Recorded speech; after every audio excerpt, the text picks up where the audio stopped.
The weight of the Designer of the Year award felt like a crown in my hands, heavy and glittering under the stage lights. But what I didn't know was that I was standing on a guillotine. My billionaire husband was kissing my cheek for the cameras. My sister was applauding in the front row with tears in her eyes, and in that single, perfect moment, my entire world was about to be executed. He whispered 7 words that would seal my fate, and she gave me a look that wasn't pride. It was a promise of the ruin to come. Have you ever been so happy that it scared you? Have you ever been stabbed in the back by the one person who was supposed to have your back? If you know that feeling, that ice-cold dread in your gut when the truth hits you, then I need you to smash that subscribe button right now. This channel isn't just about stories. It's a place for those of us who have been broken and refuse to stay shattered. Your subscription is your voice joining an army of survivors. Now, let me take you back to that night. The Thorn Foundation Gala was the biggest event of the year in New York's fashion scene. The air in the grand ballroom of the plaza tasted like champagne and victory. Flashbulbs went off like a personal lightning storm every time I moved. For a girl from Ohio who grew up sketching designs on diner napkins, this was it. This was everything. My brand. Alara was the name on everyone's lips. I wasn't just in the room, I was the room. And at the center of my universe was Richard Thorn. To the world, he was the charismatic tech billionaire who had it all. To me, he was the man who'd swept me off my feet, who believed in my talent when no one else would. He was handsome, powerful, and utterly devoted. Or so I thought. My billionaire husband wasn't just my partner. He was the ultimate validation of my success story. Then there was Serena, my baby sister, 2 years younger, with the same blonde hair but eyes that held a restless kind of storm I never had. I'd brought her to New York after she graduated, giving her an internship at my company, mentoring her, introducing her to everyone who mattered. I thought I was giving her the world. I never imagined she was quietly planning to steal mine. That night, she wore a dress from my latest collection, a shimmering silver number that I'd personally fitted for her. As I looked out from the stage, clutching my award, I saw her. Her smile was perfect, a little too perfect. Her applause was loud, a little too loud. And for a split second, as her eyes met mine, I saw a flicker of something dark behind the manufactured pride.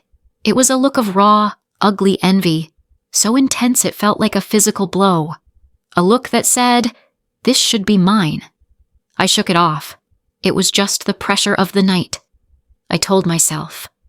But then, as the applause died down, Richard, my husband, leaned in close. The cameras were still flashing. Everyone was watching us. This perfect power couple. His breath was warm against my ear, and the smell of his expensive cologne filled my senses. I expected him to say, "I'm so proud of you." Instead, he whispered, his voice smooth and low, a velvet-wrapped dagger. "You couldn't have done this without me, Alara. Never forget who really made you." It was like a splash of ice water, in the middle of my greatest triumph. He wasn't celebrating me, he was reminding me of my place. He was branding me with his power.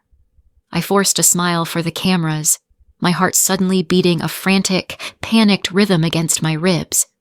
Was it a joke, a warning that night? I went home with my award, my perfect husband, and a cold seed of doubt planted firmly in my chest. I thought his words were the poison. I was wrong. The real poison was in my sister's eyes as she watched him speak them. The story of how my sister stole my billionaire husband didn't start with a kiss or a secret affair. It started with a whisper on a stage and a look of promise in the crowd. And I was about to find out just how deep that poison ran. To understand the whisper, you have to understand the life that came before it. From the outside, it was a fairy tale. Richard and I lived in a sprawling penthouse on Park Avenue, the kind with floor-to-ceiling windows that made the New York skyline look like our personal, glittering kingdom. He'd fly us to Paris for the weekend just to have dinner at our favorite bistro. He'd buy me vintage jewelry, not because it was my birthday, but because, as he'd say, it was a Tuesday, and you looked beautiful. He showered me with affection, with praise, with a lifestyle so dazzling it could blind you. And for a long time, it did blind me. Looking back, I see the bars of the gilded cage he was building around me.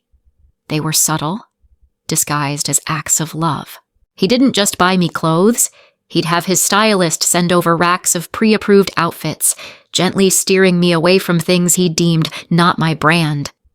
He didn't just support my business. He insisted on being on every board call, offering advice that slowly morphed into directives. He called it being invested in my life.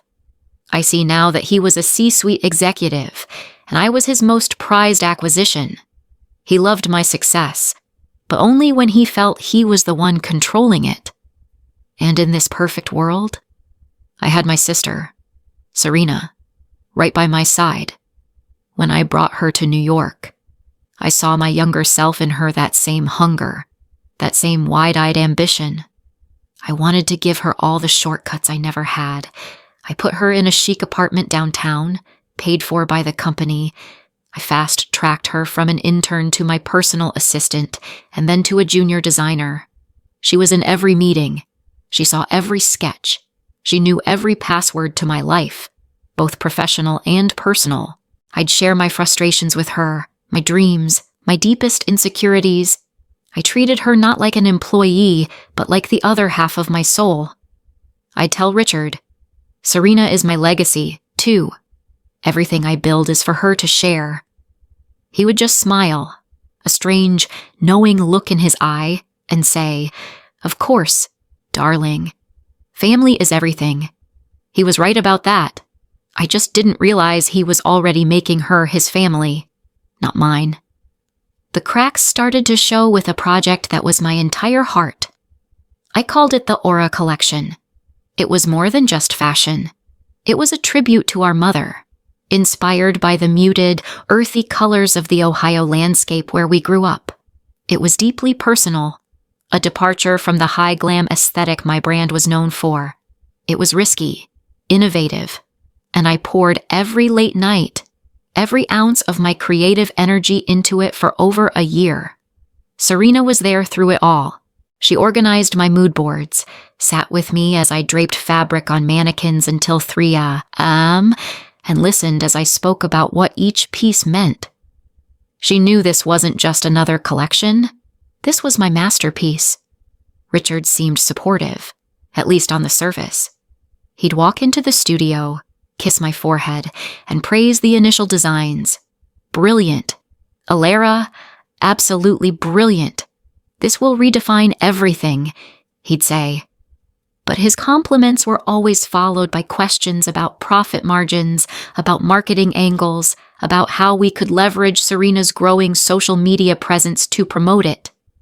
It was always about the business, the angle. I chalked it up to him being a businessman, unable to see the art for the dollar signs. I was so naive. The moment of truth didn't come with a scream, but with the quiet click of a mouse. It was a Wednesday afternoon. I'd gone to Richard's home office to bring him his midday espresso. He was on a conference call, his back to the door. His laptop was open on his desk, angled towards me, and there it was, an email chain with the board of directors. The subject line hit me like a physical blow, Aura Collection, Serena Vance as creative lead. My breath caught in my throat. The ceramic cup trembled in my hand. I must have made a noise, because Richard swiveled around in his chair, a flash of panic in his eyes before he replaced it with a warm smile. Hey, honey, just finishing up. I couldn't speak. I just pointed at the screen. My own name was nowhere in the email. Instead, it was filled with praises for Serena's fresh perspective and her bold vision for my collection. My soul. My mother's memory. He followed my gaze, and his expression didn't change. There was no guilt, no remorse. He calmly closed the laptop. Oh, that. he said, as if it were nothing. "I was going to tell you tonight over dinner. It's a surprise." A surprise, I finally whispered, my voice hoarse. "What are you talking about?" "Richard, why does it say Serena is the creative lead?" He stood up and walked over to me, taking the espresso from my shaking hands and placing it on the desk. He put his hands on my shoulders, his face a mask of loving concern. This is where he was a true artist. This was his stage. "Honey, listen to me," he said, his voice dropping to that gentle, persuasive tone he used when closing a billion-dollar deal. "You've worked so hard. You're already a household name. This is the chance of a lifetime for Serena. For your sister." I pitched it to the board myself. Imagine the headlines, "Alara Thorne's protege takes the reins." It's a beautiful story. I did this for her. I did this for you, so you could see your sister shine. My head was spinning. The logic was so twisted, so manipulative, that it almost made sense. He was framing the single greatest act of professional betrayal as a selfless gift. You gave my project away," I stammered. Without even talking to me, his brow furrowed with disappointment. Not at himself, but at me. "Ilara, don't be like that," he said, his voice laced with a subtle reprimand. "Don't make this about your ego. This is about family. Are you telling me you don't want your sister to succeed? I thought you loved her. I thought you'd be thrilled." And just like that, he had done it. He had turned me into the villain of my own story. If I was angry, I was selfish. If I was hurt, I had an ego. If I questioned him, I didn't love my own sister. He had me completely trapped. I felt a wave of nausea. He was right about one thing. It was a beautiful story. A story of how my sister stole my billionaire husband's loyalty right from under my nose, and he was the one who handed her the knife. Later that day, I found Serena in the studio, sketching at my desk. She looked up, her face glowing with a nervous excitement that I now realized was pure triumph. "Alara, did Richard tell you?" she gushed, rushing over to hug me. "I can't believe it. I mean, leading Aura. It's terrifying. I have such huge shoes to fill." I hugged her back, my body stiff. I could feel the lie in her embrace, the feigned humility. I pulled away and looked her in the eyes, searching for any flicker of guilt, any sign that she had been forced into this. I found none. All I saw was ambition, cold and clear. "I hope you're not mad," she said, her voice a perfect imitation of innocence. "I would never have said yes if I thought you'd be upset." I swallowed the bile rising in my throat and forced a smile. "Of course I'm not mad. Serena, I lied. I'm proud of you." And as I held my little sister, the one I had protected and nurtured my entire life, I felt the cold, hard truth settle in my bones. This wasn't a gift. It was a hostile takeover, a coup, and it had been planned, behind my back, by the two people I trusted most in the entire world. The days that followed were a master class in psychological warfare. I was living inside a beautiful, minimalist home that had suddenly become a prison of unspoken truths. Every morning, I'd wake up next to a man I now suspected was my greatest enemy, and every day, I'd go to an office where I had to mentor the woman who was systematically replacing me. The air was thick with a tension so heavy I could barely breathe.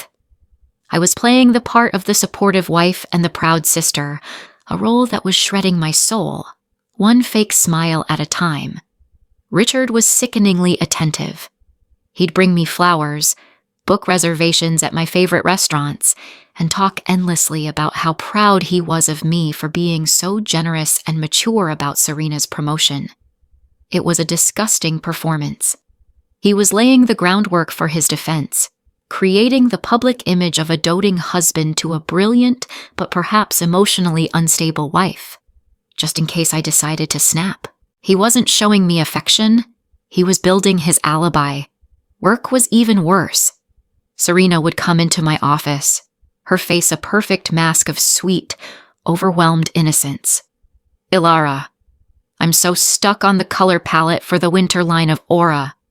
Can you please take a look?" she'd ask, holding out fabric swatches that I myself had chosen months ago. She was asking for my permission to navigate my own mind. Each of these interactions was a tiny, brutal execution.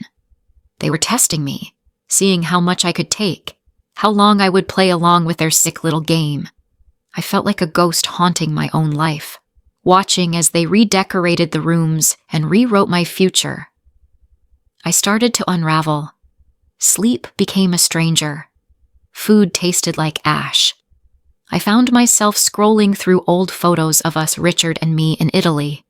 Serena and me at her college graduation, searching for the exact moment the lie began. Was it always there? Was any of it ever real? The paranoia was a fever, and I was losing my mind trying to find proof. Something tangible I could hold on to that would validate the screaming in my gut. I checked his credit card statements, his phone logs. Nothing. They were professionals, meticulous in their deception. They made me feel crazy. They wanted me to feel crazy. A crazy woman is so easy to dismiss. The proof came not from my frantic searching, but like a whisper from the universe. It was nearly 10 p.m. on a Friday. I was the last one in the office, sitting in the dark, staring at the half-finished sketches for a collection that no longer felt like mine. I was about to give up, to just go home and accept that this was my new reality, when my laptop pinged a new email. The sender was an anonymous, encrypted address, no reply, Proton mail. Calm. The subject line was 6 simple words that made the hair on my arms stand up. "You deserve to know the truth." My heart started hammering against my ribs. My hands shook as I moved the cursor. This was it. The moment where I could either click and face the abyss, or close the laptop and live in the comfortable lie forever. There was no real choice. I had to know. Inside the email was a single attachment, a file named Board der Meeting sa Aftermath, P3. I fumbled for my headphones, my fingers clumsy and slick with a cold sweat. I didn't want the security guard to hear. This felt sacred and profane all at once. I plugged them in, took a deep, shuddering breath, and pressed play. There was a muffled sound at first, then the clink of glasses, and then I heard their voices, Richard and Serena. They were laughing. My blood ran cold. It wasn't the happy, familiar laughter I knew. It was the triumphant, mocking laughter of conspirators. She has no idea. Does she? Serena's voice purred through the headphones, dripping with a venom I'd never heard before. She honestly believes you did this for me. Richard chuckled, a low, arrogant sound. Darling, she only sees what I want her to see. She's so wrapped up in her own artistic genius. She can't see the business happening right under her nose. Her trust in people is a liability. It's almost pathetic. A sharp pain lanced through my chest. Pathetic. He thought my love, my trust, was pathetic. Well, your plan is working perfectly, Serena continued, her voice getting closer to the microphone. Giving me Aura was the first step. The board is already eating out of my hand. They love the story of the fresh new talent. Your fresh new talent. It puts you in the spotlight. Richard's voice explained, cold and strategic. Step 2. We leverage your success with the collection to argue for a bigger role for you, a seat on the board. Step 3. We orchestrate a vote of no confidence in Ilara's leadership. We'll say she's creatively burned out, that she's losing her edge. The board already agrees she's more of an artist than a CEO. They're ready for a change. I felt the oxygen leave my lungs. This wasn't just a betrayal. This was a meticulously planned coup. They weren't just stealing my project. They were stealing my company, my name, my entire identity, brick by brick. And then came the final, soul-destroying blow. Serena let out a high-pitched giggle that made my stomach turn. It's almost too easy. She literally handed me the keys to the kingdom. All that emotional talk about our mother, about how she wanted me to shine, bless her naive little heart. The silence that followed was broken by Richard's voice. The voice I had woken up to every morning for 6 years. The voice that had once promised to love and protect me. She built a beautiful cage, sweetheart, he said. We're just taking the keys. The recording ended. I sat there, in the echoing silence of my own office, and the sobs I expected never came. The tears never fell. Instead, a terrifying, crystalline clarity washed over me. It was a grief so profound it existed beyond tears. I wasn't losing my mind. I was losing everything else. The love of my life and the sister I adored didn't just betray me, they had erased me, and they had laughed while doing it. I saved the file to a hidden folder. I deleted the email. I packed my work bag, turned off the lights, and went home. When I walked through the door of our penthouse, the smell of roasted garlic and rosemary filled the air. Richard was in the kitchen, wearing an apron over his designer shirt, a broad smile on his face. There she is, he announced cheerfully. I'm making your favorite, honey. A little celebration for all of Serena's hard work. I thought we should toast to her. The irony was so thick I could have choked on it. I said nothing. I went to the bedroom, changed out of my work clothes, and put on a simple black dress. I walked back out to the dining room. The table was set with our best china and crystal glasses. He had opened a bottle of the outrageously expensive wine we had been saving.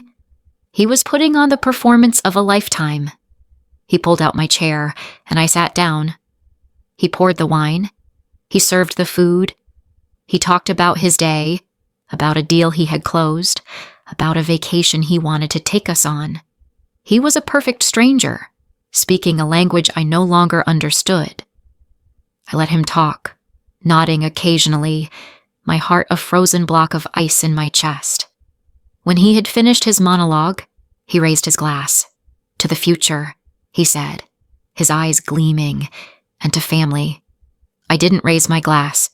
Instead, I calmly placed my napkin on the table, took out my phone, and opened the audio file. I didn't turn the volume up high, just enough for him to hear. I pressed play. Serena's voice filled the space between us. She has no idea. Does she? I watched Richard's face. The blood drained from it instantly. The charming smile froze, then crumbled. The wine glass slipped from his fingers, crashing onto the pristine white tablecloth, a splash of deep red wine blooming like a fresh wound. He stared at me, his eyes wide with a horror that was, for the first time, completely genuine. The mask was gone. The monster was finally visible. The recording played on, every damning word echoing in the silent, cavernous room. When it finished, I didn't scream. I didn't cry. I didn't give him the satisfaction of a fight. I stood up slowly, my movements deliberate. I twisted the 8-carat diamond ring off my finger, the ring he'd said symbolized our unbreakable bond. I placed it gently on the table, right next to the spreading wine stain. I believe, I said, my voice steady and clear, this belongs to the new creative lead. I turned and walked towards the door, my heels clicking on the marble floor. I didn't look back. And Richard, I said, my hand on the doorknob, enjoy the throne you stole. See how long you can keep it. I walked out of that apartment, out of that life, without another word. The heavy oak door clicked shut behind me, a final, definitive sound. The end of Ilara Thorne, and the beginning of whatever came next. Walking out of that penthouse was like stepping off a cliff in slow motion. The first breath of cold night air was a shock to my system, a brutal welcome back to a world I hadn't truly been a part of for years. I didn't have a plan. I didn't have a destination. I just walked, my heels clicking a frantic rhythm on the pavement until the glittering lights of Park Avenue faded behind me. I ended up at a bleak, no-name motel off the highway, the kind with a flickering neon sign that hummed a sad, buzzing song. The room smelled of bleach and desperation. As I sat on the edge of the lumpy mattress, the silence was deafening. There, in that cheap, anonymous room, the grief I had held back finally hit me. It wasn't a quiet cry. It was a raw, guttural sob that tore through me, the sound of a life being ripped in half. I cried for the man I thought I loved, for the sister I had lost, but mostly, I cried for the fool I had been. After a few days of letting the grief consume me, a new feeling started to emerge: survival. Richard had controlled all our joint accounts, the investments, the properties. It was all in his name, a detail his lawyers had insisted on, and I had been too in love to question. All I had was a single personal credit card with a few $1,000s on it and the clothes on my back. It was a pathetic arsenal for the war that was coming. At first, I was confident. I was Alara Vance again. I had built a fashion empire from scratch. My name, my portfolio, my reputation, surely that was worth more than any of Richard's money. I started making calls. I reached out to headhunters who had tried to poach me for years. I emailed my contacts at rival fashion houses, old friends in the industry. The first week was filled with polite, vague responses. We'd love to talk. Alara, but our creative director positions are all filled right now. Let's touch base next quarter. It was a soft wall of rejection, but I pushed on. By the second week, the wall became hard as steel. Calls went unreturned. Emails were left unanswered. The warmth and respect I had commanded just weeks ago had evaporated, replaced by an icy, impenetrable silence. I was a pariah. The breaking point came when I called an old friend, a magazine editor I'd known since my very first collection. She finally agreed to meet me for coffee at a hole-in-the-wall diner, miles away from our usual upscale lunch spots. She looked nervous, constantly glancing over her shoulder. Alara, I shouldn't be telling you this, she whispered, her hands trembling around her coffee cup. It's Richard. He's putting the word out. He's telling everyone you had a complete mental breakdown, that you became erratic, impossible to work with. He's saying you stole the entire concept for the Aura collection from Serena, and that's why he had to intervene. I stared at her, my blood turning to ice. He's lying, I said, my voice barely a whisper. Of course he is, she said, her eyes filled with pity. But he's Richard Thorne. He's telling investors, board members, editors, everyone. He's made it very clear that anyone who hires you, anyone who even takes a meeting with you, will be blacklisted. They'll lose his advertising dollars, his financial backing, everything. I'm sorry. Alara, he's not just divorcing you. He's purging you from the industry. You're untouchable. That was the moment I understood the true depth of his cruelty. He hadn't just taken my life. He was salting the earth so nothing could ever grow there again. My money ran out faster than I could have imagined. I sold the last few pieces of jewelry I owned, a pair of simple gold earrings from my mother, a locket from my grandmother, just to make rent on a tiny, roach-infested room in a shared apartment in Queens. My new reality was a brutal assault on the senses. The screech of the subway replaced the quiet hum of a town car. The taste of instant noodles replaced Michelin star dinners. The woman who once graced the cover of Vogue was now invisible. Just another face in the tired, struggling crowd. I took any job I could find. I served coffee, folded sweaters in a cramped retail stockroom, and eventually, I landed a job with a high-end catering company. The irony was a bitter pill to swallow. The job put me back into the world I had been exiled from. But now as a ghost, I was a servant at the galas. I used to headline, invisible in a crisp black uniform. The ultimate humiliation was delivered on a silver platter at the Met Gala. The biggest night in fashion, a night that was supposed to have been the crowning achievement of my career, the official debut of my Aura collection. Instead, I was there carrying a tray of champagne flutes, my face scrubbed clean of makeup, my hair pulled back in a severe bun. I watched as people I'd known for years, designers, models, editors, walked right past me, their eyes sliding over me as if I were a piece of furniture. And then I saw them. Richard and Serena. They were holding court by the grand staircase, the epicenter of the entire event. He looked impossibly handsome in his custom tuxedo. And Serena? She was wearing my dress. Not just any dress, but the centerpiece of the Aura collection, a gown of liquid gold fabric that I had draped and stitched on the mannequin with my own 2 hands, inspired by a sunset I once saw with my mother. On her, it looked cheapened.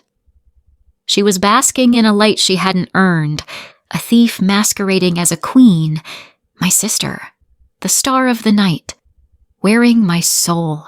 My supervisor pushed me forward. Go on. That section needs a refresh. My feet felt like lead, but I moved, my professional training taking over.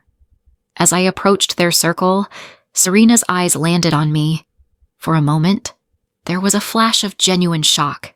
Then it was gone, replaced by a slow, cruel smile, the smile of a predator that has cornered its prey.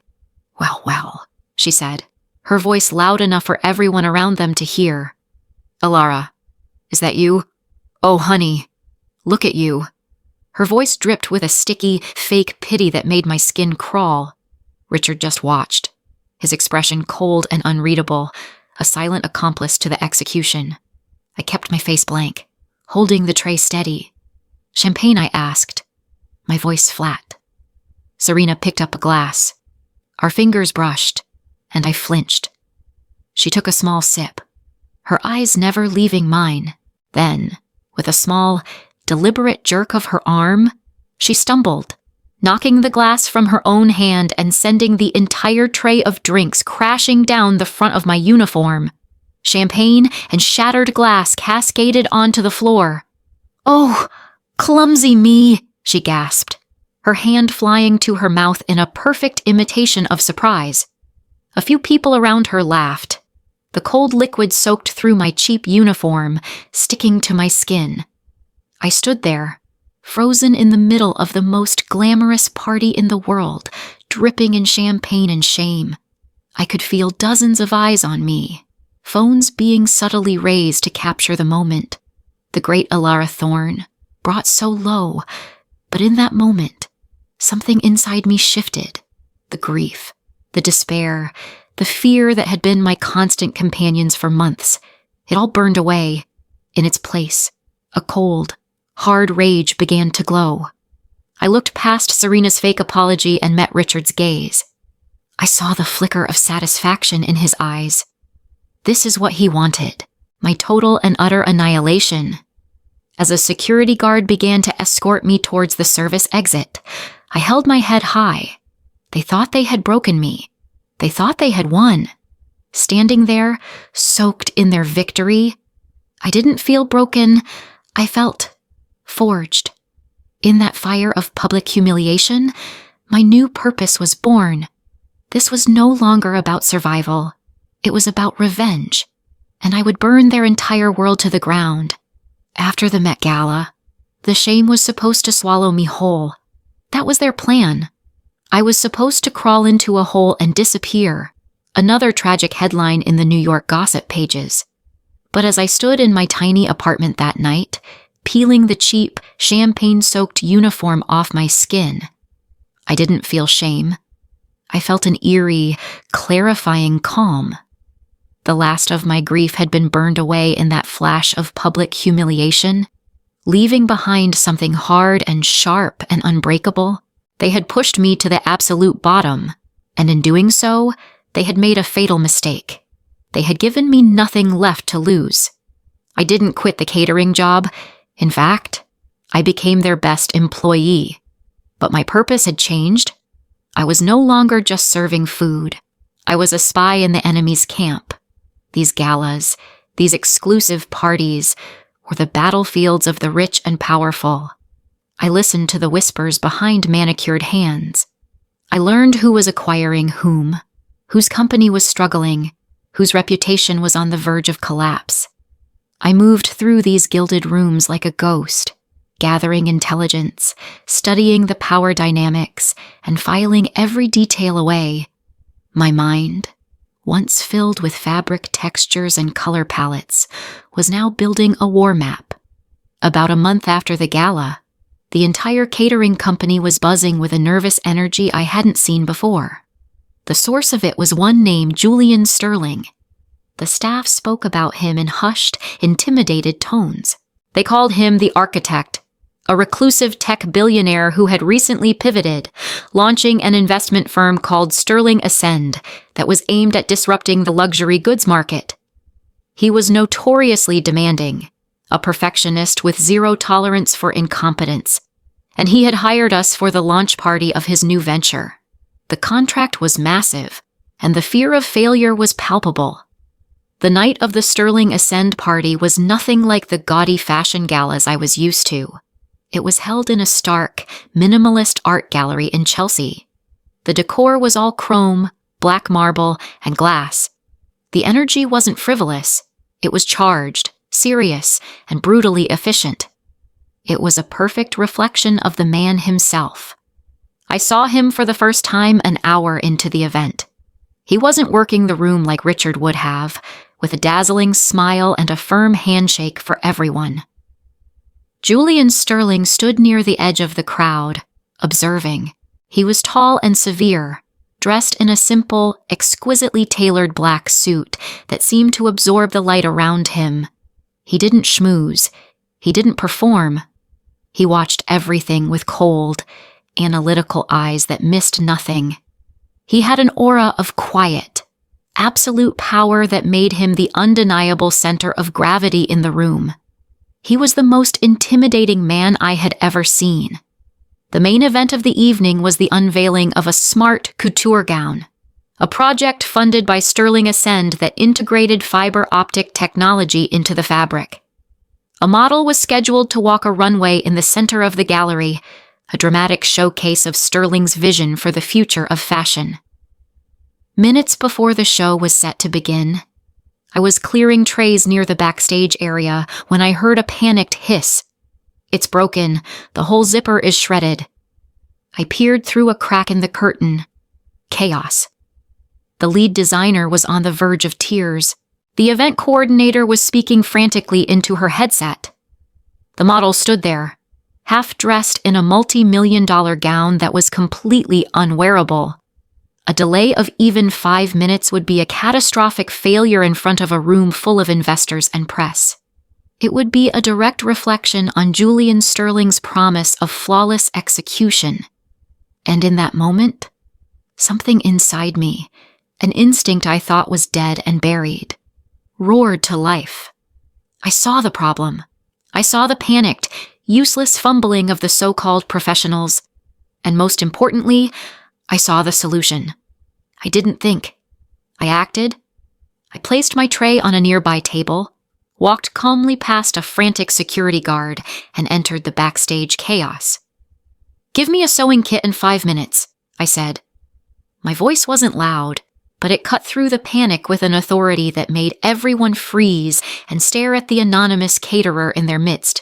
The designer's assistant, a young, terrified-looking girl, simply nodded and pushed a small black case into my hands.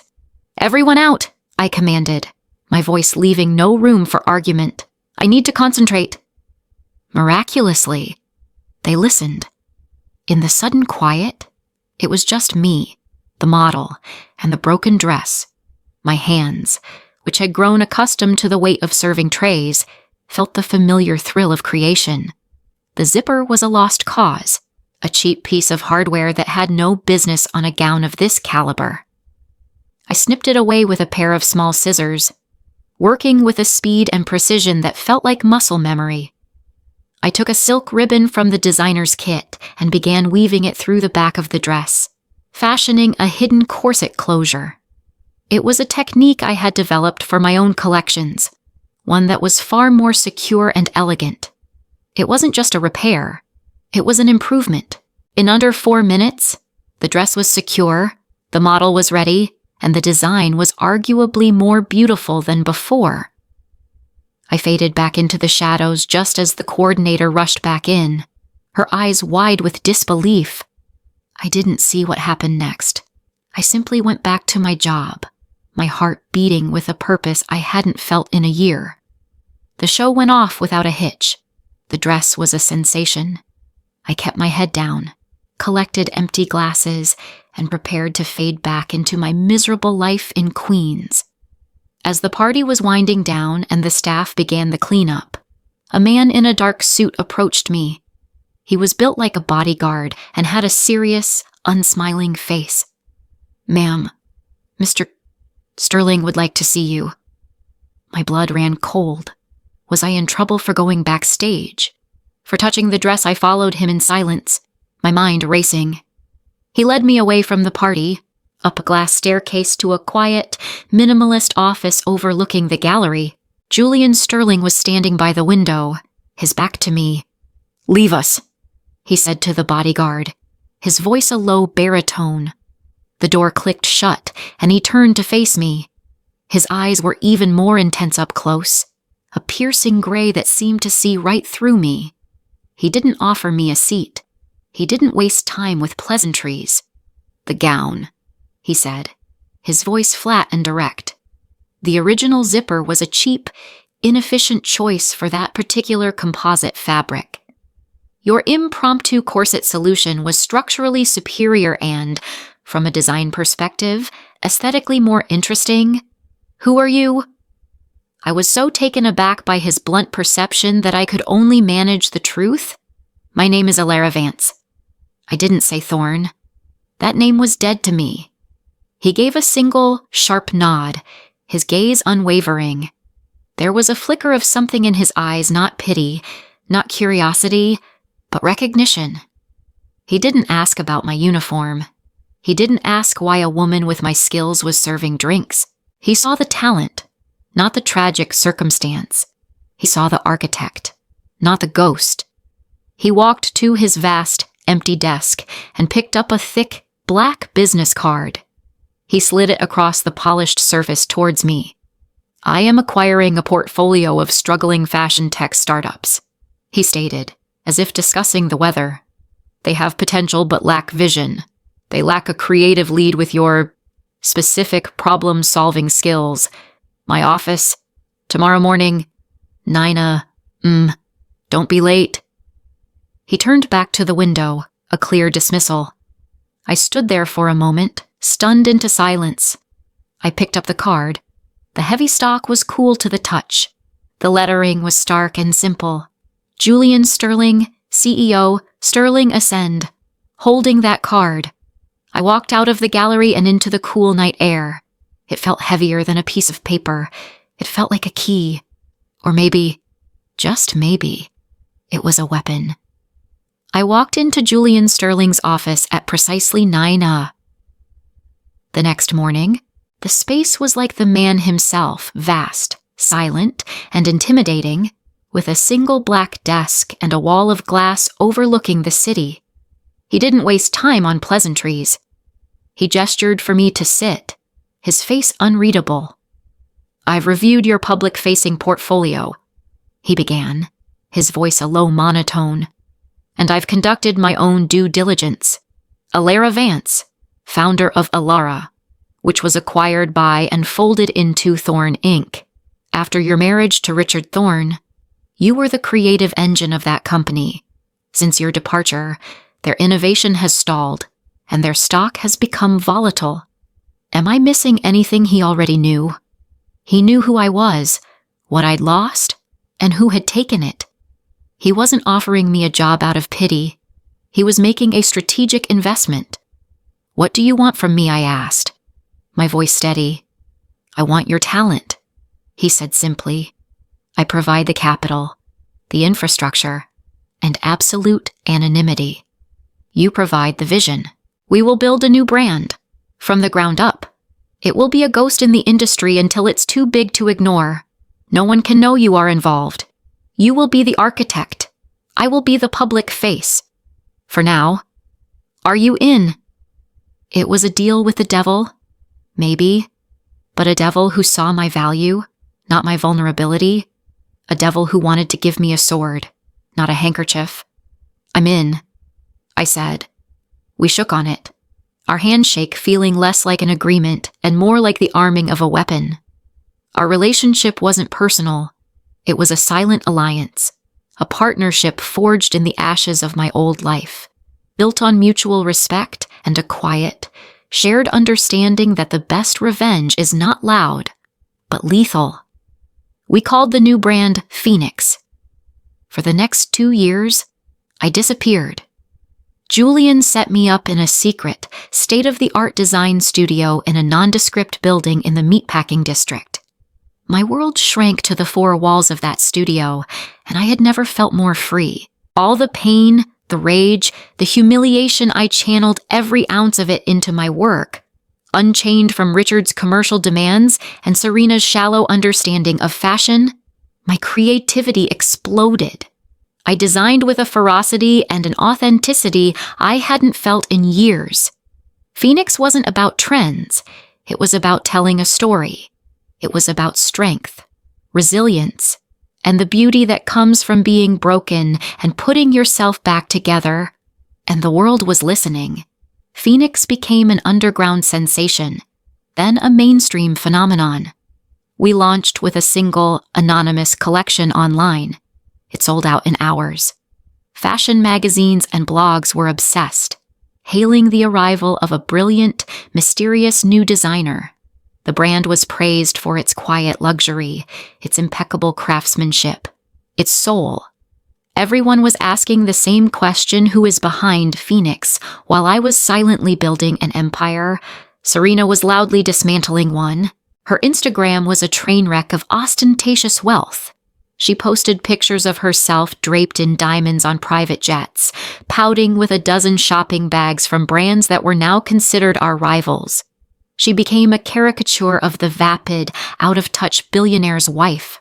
While Phoenix was being lauded for its substance, Serena was turning the Thorn brand into a symbol of everything tacky and superficial. Her clueless bragging became a PR nightmare for Richard. She'd post a tone-deaf photo of her new multi-million-dollar necklace on the same day Thorn Inc. announced a massive round of layoffs. The public backlash was brutal. Richard, meanwhile, was unraveling. Instead of focusing on his hemorrhaging company, he grew obsessed. He was haunted by my disappearance and infuriated by the rise of Phoenix. This mysterious rival was outmaneuvering him at every turn, and he couldn't figure out who was behind it. His obsession made him sloppy. He poured money into disastrous copycat collections trying to imitate Phoenix's success, making his own brand look even more desperate and unoriginal. I watched it all from the quiet of my studio. I'd start my mornings with a coffee, scrolling through the news on my tablet. Thorn Inc. Stock plummets after disastrous Fashion Week show. Serena Thorn criticized for flaunting wealth. Amid company struggles, every headline was a small, satisfying victory. Every clueless post she made was another nail in their coffin. They were so busy playing king and queen of the castle, they didn't realize the foundations were crumbling beneath them. One evening, I was draping fabric for our next collection, the one I knew would be the final blow. Julian walked into the studio. He was silent for a moment, watching me work. Then, he placed a single sheet of paper on my design table. It was a financial report. I looked at the numbers. Phoenix's quarterly profits had officially surpassed Thorn Inc. as we weren't just competing with them anymore. We were winning. He looked at me, and for the first time, I saw him give a rare, almost imperceptible smile. "It's time," he said. "They're desperate. They're looking for an outside investor to save them. A little bird tells me they're hosting a gala to court a few prospects." I looked up from the report, my heart beating a slow, steady rhythm. The game was set. The pieces were in place. It was time to go back to the world that had cast me out, not as a ghost or a servant, but as the one who was about to say, "Checkmate." The night of the gala felt like a full-circle moment.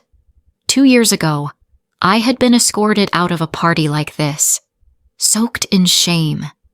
Tonight, I walked in as the invited guest of honor, the mystery woman everyone was desperate to meet. I wore a gown of my own design under the Phoenix label, a deep crimson that felt like armor. The room buzzed with energy, but underneath it, I could feel the current of desperation. At the center of it were Richard and Serena. He looked older, the charismatic charm replaced by a haggard anxiety. She was draped in jewels, but her smile was brittle, her eyes darting around the room, searching for a savior. She saw me first. Her eyes widened, a flash of disbelief followed by a sneer. She sauntered over, her voice a condescending purr. "Alara, I'm surprised they let you in. Don't tell me you're working another party. Did you come to serve the drinks again?" The people around us quieted, sensing a drama about to unfold. The old me would have shrunk. The new me smiled, a slow, calm, knowing smile. "No, Serena," I said, my voice clear and carrying in the sudden hush.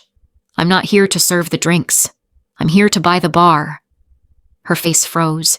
Before she could process my words, Richard rushed to her side, his face a mask of fake charm. "Mr. Sterling!" He boomed, looking past me toward the entrance. "Thank God you made it. We were just dealing with a minor disturbance." The crowd parted as Julian Sterling walked through, his presence silencing the room. Richard practically ran to him, his hand outstretched. But Julian's eyes weren't on him. They were on me. He walked directly to my side, ignoring Richard's hand completely, and placed his own on the small of my back. "Darling," he said, his voice a low, intimate rumble that everyone could hear. "I see you've met the current management." The collective gasp was audible. Richard and Serena stared, their faces a comical tableau of horror. You know her," Richard stammered, his voice cracking. Julian finally looked at him, his gaze so cold it could have frozen fire. "I do," he said. "She's the visionary designer behind Phoenix. She is my partner." He paused, letting the weight of the words settle, then added, "And she is my wife." It was a checkmate. I stepped forward, finally facing them as an equal. "Richard, Serena," I said, my voice resonating with a power they had never heard from me before. "We've decided against investing in your company. Instead, our board approved the acquisition of all controlling shares this afternoon. My first act as the new chairwoman will be to personally oversee a complete restructuring of the creative department." I locked eyes with my sister, the girl whose career I had built and who had stolen my life. "You're fired." We turned and walked away, leaving them standing there, shattered and exposed in the ruins of the empire they had stolen. I didn't look back. They took everything from me, tried to erase me. But they forgot one thing: you can't destroy a woman who is willing to rise from her own ashes. If this story resonated with you, if you have ever had to fight your way back from the brink, please hit that like button so I know I'm not alone.